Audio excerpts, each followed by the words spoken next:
And that's a really effective way to learn. So what I did was I went through his book, did everything, did all the Python coding portions of it.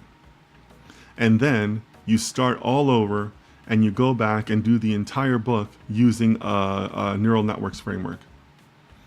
And I use Keras. I happen to like Keras a lot. I'm actually a moderator on their mailing list because I like Keras a lot. So I'm friends with the founder, and he made me one of the moderators. But I like Keras. You can certainly choose something else. If you want, you can choose PyTorch, but PyTorch is for people that come from broken homes and don't know any better. That's the way I learn machine learning and kind of deep learning and all that.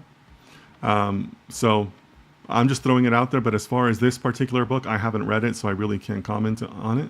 But if it helps you, then it helps you.